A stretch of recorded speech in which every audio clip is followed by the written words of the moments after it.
Welcome. Thanks for joining me on the Nonprofit Podcast today. It's great to have you back, and a warm welcome if you're joining us for the first time. I'm Kara, fundraising coach at DonorBox. Home is where the heart is, but as today's guest, Laine Himmelmann, Chief Development Officer of Habitat for Humanity Sacramento, shares, home is also where hope, dignity, and the foundation for a better future should be found. Heidi Bianco sat down with her to find out how Laine and her Habitat team were able to keep on delivering that hope through the pandemic, despite the impact on an organization that relies on volunteer support almost as much as it relies on funding. Welcome. I am Heidi Bianco, and this nonprofit Spotlight Moment is brought to you by DonorBox. I am honored to introduce you to Laine Himmelmann, Chief Development Officer for Habitat for Humanity of Greater Sacramento. Laine, welcome. Hi, thanks so much for having me. Oh, we're thrilled to have you. To bring this close to home for the people viewing today, how has Habitat for Humanity of Greater Sacramento changed since you have been involved? Sure. So, I have been on the team with Habitat for Humanity of Greater Sacramento almost 11 years. I started in the fall of 2010, very kind of different role than I am now. I actually started as a fund development assistant, or as I like to sometimes say, it was a glorified receptionist position at the time. Just straight out of college, wanted to do something that felt impactful. I also had graduated in the middle of the recession with an English degree, and I did not know what I was going to do with that. And it was very challenging to find a job, and Habitat was hiring, and the first choice candidate didn't call them back. And so I got the job. And kind of funny. But when I started, I just absolutely fell in love with the organization. I didn't even know that we had a local Habitat for Humanity in the Sacramento area where I grew up. I thought it was just something that happened overseas and other places and bigger cities in the US. And so I just loved seeing the way that Habitat brought people together of so many different backgrounds to help change lives through housing. And I can't say that I was particularly connected with affordable housing at the time, but through my experience with Habitat, I've just become so much more aware of the integral role that housing plays in your health and the ability to break generational poverty and to build equity and, to have a decent education and a place to study and just so many foundational pieces of, being able to build a better life for yourself. And so when I started at Habitat and I started, meeting the families and seeing the impact that these homes make, I started looking for ways that I could use that English degree and to just create more value for the organization that I saw doing these amazing things. And, got us up on Facebook, which was, the big thing at the time, and redesigned our website and started interviewing our homeowners and getting what I call the essential stories so that we would be better able to share these amazing stories and the impact of these homes with our kind of greater community at large. And, when I started with Habitat, we were serving maybe a couple dozen individuals a year through new home builds. And about 5 years ago, I would say we really jump-started some programs to continue to build and provide home ownership opportunities to low-income families, which is so important, but also starting to look at, okay, we're building in these low-income neighborhoods because a part of our mission is not only to provide affordable housing, but to also revitalize underserved communities. But if we're building one new home and 5 are falling down around it, and we've seen huge spikes in senior homelessness, particularly in Sacramento, how can we ensure that people that, maybe 20, 30 years ago were able to afford to buy a home in these neighborhoods, that they're not becoming displaced as gentrification runs rampant in some of these lower income underserved neighborhoods. So with that, we jump-started a home repairs program devoted to critical health and safety repairs for low-income homeowners, primarily seniors and veterans, and also started to do some community projects to really touch the entire community where we're building and repairing homes. And so with that, we, we'll plant community gardens, we do amenity upgrades to community centers, to local schools in underserved neighborhoods, helping to revitalize local parks. And, with kind of those new programs, we've gone from an organization that serves a couple, dozen individuals a year to an organization that's serving between 3,000 to 3,500 individuals a year. And so it's been an incredible kind of growth trajectory that we've been on. We have not really added much staff. So it's been, you just kind of learn as you're in the nonprofit world how to juggle more balls and how to bring more people into the work that you do. We're very blessed that we have around 2,000 volunteers a year that support our tiny team of 28 staff members. That's absolutely amazing. Though you be tiny, you be mighty. Yes. And we always say it's, we are a tiny team, but it is the community around us and our Habitat family of volunteers and donors and supporters, which make us mighty. You touched upon this, Laine, on how when people think of Habitat for Humanity, they immediately just think of homes. But as you touched upon this, it is so much more. Can you elaborate a little bit on what Habitat does and more of maybe a story of what the people actually that you help? Sure. So as I mentioned, we do, new home ownership opportunities for low-income families. And that's, been something Habitat for Humanity of Greater Sacramento has been doing for the past 35 years, where it's a hand up, not a handout. They're low-income families who are working often 2 or 3 minimum wage jobs just to put food on the table, clothes on their kids' backs. And it's not a giveaway. These families put in once they go through a very rigorous qualification process. And I will share, we just opened up home ownership applications last month for 10 homes. And we had over 5,500 families apply for 10 homes, which is, I think, just yet another example of the need, especially, it's something that's nationwide. It's not exclusive to Sacramento, but Sacramento does have rents rising at double the national average right now. And it's one of the least affordable cities for homeownership in the entire country. So these families, after they go through a very rigorous qualification process, they put in 500 hours of sweat equity, building their home alongside volunteers, and then they purchase it for a 30-year, 0% interest equivalent mortgage. And, one thing I'll share on that before I share about our other two kind of programs is, these families work really hard. Is a story of Reena Dixon. She was a single mom. Her husband was killed a few years prior to her applying to Habitat. And, she became a single mom overnight with 3 children and was working full time as a receptionist in a medical office. And even so, couldn't afford a decent apartment here in Sacramento. And so they ended up moving into government housing, she and her 3 children. And she said there were drug deals in the complex and shootings. And she just felt so unsafe and just awful as a mother that that's all she could provide for her kids, even working 5 days a week. And then one day someone broke into their rental and stole all of their valuables, took their TV, everything she had.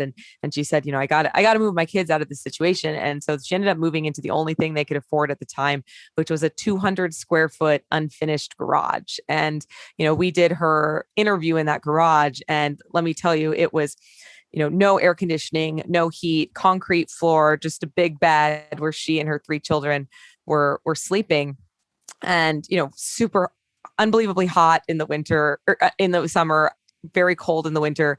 Well, she qualified for our program. She had to put in all 500 hours of sweat equity herself, building her home because her children were young. And on the first day out of sweat equity, she shared this story at her dedication when she was, holding the keys to her house. She'd finished her sweat equity. She'd signed the mortgage papers. And she said, I was out there. It was 100-degree heat. We were digging the plumbing lines for the home for 8 hours. And I got in my car and I was sunburnt and filthy and my hands were calloused. It might've been bleeding a little bit. And I just started crying because I thought, oh my God, I have 492 more hours of this. I don't know if I can do this. But she said, then I got home, to my 200 square foot garage where I live with my 3 children. And I looked at their faces and, with all the strength that I have, I can do this. And now I'm a homeowner, something I never thought that I could be. I mean, we're serving families who maybe are one step away from being on the streets, one, paycheck away from that being their reality. And by moving them into affordable homeownership where they have an affordable mortgage and they can build wealth and equity for their family and provide other opportunities for their children that they would never have had if they had continued to live in that just survival mode, which is oftentimes what affordable rental can be. We did a big survey of our first 100 families that we moved into Habitat homes, and 76% reported an improvement in their children's grades, and 59% either had at least one family member go on to higher education.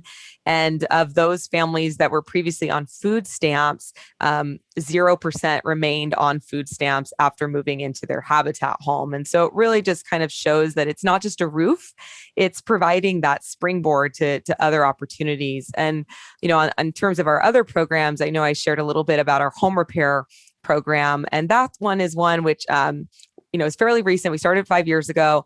The first year we did one, and now we average about 50 home repairs a year, and primarily for seniors and veterans. And, two of the people that I got to see, one, her name was Sonia Noble. She's a widow. She's a senior. And we had done a roof repair for her. And she was sharing that we did a roof repair. And then through a partnership we have with our local utility provider, we were actually able to put solar on her home. And with the utility savings that she had, she said, well, not only was I living in fear that my roof was going to fall down and what was I going to do, but now I have a new roof where I feel healthy and safe, and I got solar. And now with my utility savings, I've actually been able to go to school, and she's going to be graduating next year as a rehabilitation counselor with her degree. And then another man that I went and visited, his name was Miles Maria, and he's a Vietnam Air Force veteran. And we also repaired his roof. We put solar on through our partnership with our utility provider. And he had shared that his whole family had to move in with him, his son, his grandkids during COVID, because his son had lost his job, and being able to have a safe home for them to live and stay with him, and then have the solar, which he had shared had been a lifelong dream of his. And I asked him, if you could share like how, what this experience meant to you. And he got really quiet, and I thought, oh, okay, maybe he's not sure how he feels. And then he just broke down and he said, how does someone feel when a miracle happens to them? People are passionate about the causes they support. Now put that people power to work with DonorBox's peer-to-peer fundraising. With easily customized, shareable fundraising pages linked to your main campaign, each supporter becomes a campaign creator, reaching and inspiring a growing audience of new supporters, bringing your fundraising goal closer with every share. DonorBox Peer-to-Peer. The power of people, the power of connection. Helping you help others.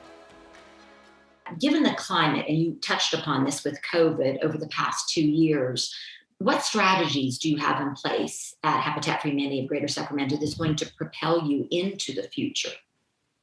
Sure. Well, I guess I would take a step back and just say, COVID, I think for every organization, it hit us like a ton of bricks, and kind of the ground just came out from under us. And, no one ever has a crisis plan for a global pandemic. I mean, maybe people do now, but they certainly didn't in March of 2020 when COVID hit. And for us, our funding comes from a variety of ways. So I'm the chief development officer. My department raises about $2.6 million in donations from individuals and companies. But we also have funding that comes from our Habitat homeowners who pay their mortgage payments. And then we also have funding that comes through our Restore, which is kind of like I said, a Home Depot meets Goodwill type of thing. And our Restore brings in about, I would say, $1 million to $1.3 million through sales a year. And it primarily supports our general operating costs. So rent, keeping the lights on, staff salaries, while the 2.6 million or plus that the development department raises a lot of times is restricted to projects, because we want to make sure those donor dollars are going to support the work and our mission. Well, when the Restore in March, when we received shelter in place orders, we had to close the Restore, all of a sudden that meant all of that general operating funding just completely stopped. And we wanted to make sure that we reserved the general operating funding we had on hand to support our homeowner partners, because when they pay their mortgages, it's not just for their principal. We also impound for their property taxes, their homeowners insurance. And, our our homeowners, they're Uber drivers, they're working retail, they're the jobs that were cut. And so if God forbid, all of our homeowners lost their jobs, we wanted to make sure that we could protect them and ensure that they, weren't in a position where they felt like they couldn't pay their mortgage or stay in their home. So that was our first and foremost priority. And so what that meant was making a really challenging decision at the time to furlough 90% of our staff and temporarily shut down all of our active construction sites, which, our team, I've been on staff 11 years. Many of our construction site supervisors are going on 10, 15 years. There are people that have been, construction industry is booming right now, and they're amazingly talented human beings who have oftentimes been offered six-figure jobs to go and work for the for-profit construction industry, but they've stayed with our team because they believe in the mission and they see the impact every day. And so to have to, for our team to have to tell these incredible human beings, we have to furlough you. And for me, who's, built this incredible team on the development side, and, I was one of 3 people left on staff after the furloughs. And it was the CEO, myself, to try to raise funds so that we didn't have to shutter our doors after 35 years of, providing these opportunities for affordable homeownership. And also our controller to keep an eye on finances of how much time we had left. And so it was a really challenging time. I would say, like, I spent a lot of time at home and, kind of crying to my partner. But then, we just dug in our heels and we said, we're going to figure this out. We are the only provider of affordable homeownership opportunities in the region that we serve. And if we don't exist, then that hope for these low-income families to one day be able to have a home or to stay in their homes, for low-income senior and veteran homeowners, that hope won't exist anymore. And so we, through some very creative, scrappy fundraising campaigns, we called one of it Home Together, and people held signs about why they were supporting Habitat and wanted us to be able to keep building. Many of our furloughed staff participated, and we had a matching donor that we got on board. We raised funds through that. We raised funds for PPP. We alerted our homeowner partners of what was happening. And I think one of the things that we were most shocked by was how the priority that our homeowners put on paying their mortgages to ensure that we had revenue to keep building for other families. Sorry, I don't know why I get emotional. Well, I get emotional too. You're talking a domino effect. If one thing fails, it affects everybody else. Yeah, and so it was just a beautiful time of it. Yeah. Yes, we did. Everybody kind of banded together. We were really blessed in that the furloughs only ended up lasting about 6 weeks before we were able to bring our team back, reopen the sites. And we had to change the way we did a lot of things. Even after we brought our team back and reopened the sites, we still couldn't bring out our usual army of volunteers. We usually engage about 2,000 volunteers a year. With COVID, we just weren't able to do that. And so we were able to bring out our crew leader volunteers, who are kind of a core group of about 30 or so retired folks who come out every week, and they stepped up big. Most of these people come out once a week. Many of them started coming out 3 times a week to make sure that, we could still raise walls on projects. Their volunteers do 90% of the labor with our homeowner partners. And so, we had a huge reduction in volunteer labor. We kind of figured that out. We couldn't host our big 300, 400 person black tie gala in person. We usually have a women build where 400, 500 women come out in pink hard hats and take over the job sites, which raises, $100,000. We couldn't have that event. And so we looked for, how do we still continue to connect and engage and raise funds, because you can't do anything if you're not raising the money to build these homes. And so we transitioned our Women Build to a virtual event, which in theory, this is something which has no business being virtual. It's 400 women in pink hard hats hammering nails, but we had the lieutenant governor speak. We had our congresswoman speak. We had actually 55 unique speakers in this 1-hour event, and it showcased all of these women, from diverse backgrounds, ages, races, all about, why they believed we had to keep building and why they as women were coming together so Habitat could keep building. And the funds from our Women Build actually supported a project for a single mom, which had been put on pause because of COVID. And it helped fill the funding gap so that we could finish this home for this amazing single mom named Anna. She worked 2 full-time jobs, had, 2 kids. And one of the neat things we did is anyone who donated to Women Build, there's kind of this tradition at Habitat when the volunteers are out on site where people will take a Sharpie and they write their name and they write a message to the homeowner on the walls of the house. And the idea is that, it takes many hands and hearts to be able to build a Habitat home. And though, it gets covered over with the drywall, the legacy of the people that helped make the home possible continue to always live in the bones of the home. And so what we did with this virtual event is anyone that contributed, we wrote their name on the house. And Anna, the homeowner, usually the homeowner partners, they are building with all these thousands of people and they get to really see and feel the sense of the community that's making their home possible. And these, the families during COVID, they didn't have that. But I will tell you, when I walked Anna into her home and I said, Anna, see these names, every one of these people and these organizations, they're the ones that contributed to make your home possible. And she just, broke down into tears. And it was a real connection piece to the hands and hearts that make these homes possible. So the Women Build was awesome. It was something that we just kind of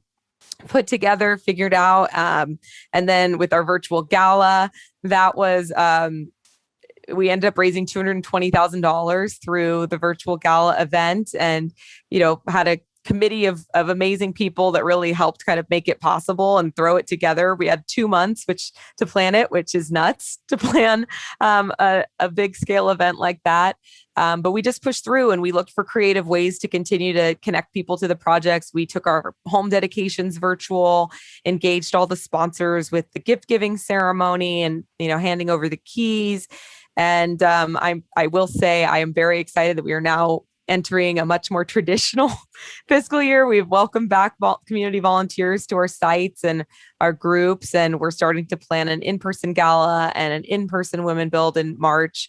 But we made it through, and I think we learned ourselves that we can be creative and we can be innovative and we can be nimble.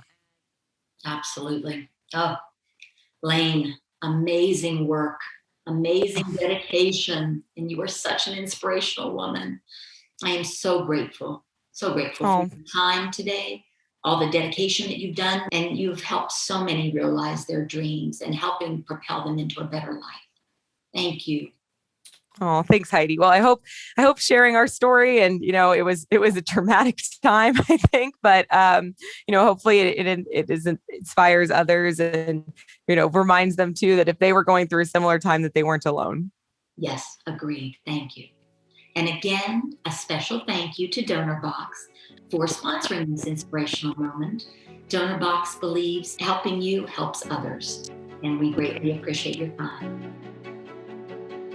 COVID changed so much in our lives, and without organizations like Habitat and dedicated teams like Laine's, it could have changed so many more, and not for the better.